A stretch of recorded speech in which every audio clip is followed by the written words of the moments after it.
Climate change is already affecting global food production, and it will probably have even more of an impact in years to come. Carbon dioxide, or CO2, a major greenhouse gas, is a primary cause of global warming. Human activity provides a major source of CO2 in our atmosphere by burning fossil fuels. The rate of increase in global warming due to greenhouse gases is very likely unprecedented within the past 10,000 years or more. But plants use carbon dioxide to grow, so shouldn't warmer temperatures and more carbon dioxide be a good thing for agriculture?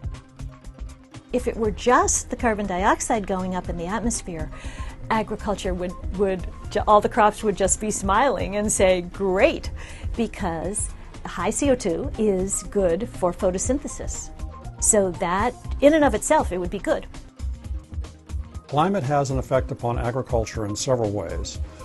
One would be, in the case of the far north, you may have a longer growing season. And so areas presently where you can't grow certain crops because it's too cold or the growing season is too short, you might be able to grow these crops there as conditions warm up in those areas.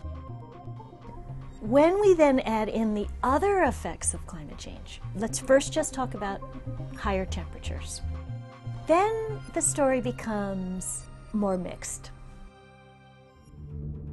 While a warmer climate might mean some new growing regions, our major agricultural areas will likely face losses. Scientists predict that in many areas on Earth there will be more drought, more fires, and warmer temperatures, while a few places may experience cooler temperatures, more rainfall, or more intense flooding.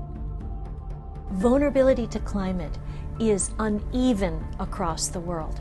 The agricultural studies show that in the mid and high latitudes, the agriculture there should actually be okay for at least a while before the really big temperature changes set in. But in the low latitudes, where it's hot already and where there are more arid areas, that climate change will affect those agricultural systems negatively right from the beginning.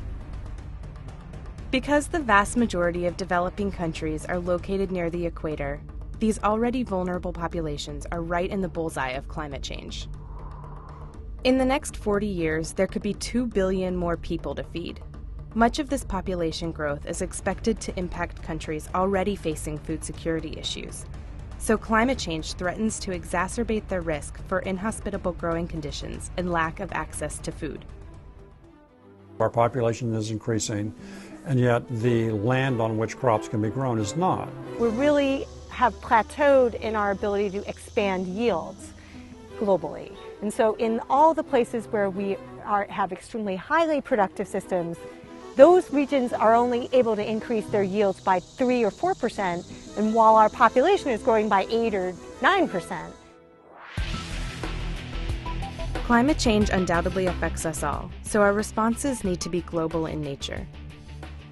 NASA satellites give us a big picture, continuous view of our changing climate and how it's already affecting us as a species. By providing free satellite data to anyone around the world, NASA is playing a tremendous role for understanding of agricultural production. Scientists in their own countries can be managing their agricultural systems as the climate is changing. It's important to have these data in a continuous way, because the more data you have, then you know the behavior with respect to time. So the continuity or the continuum of the data becomes really, really important.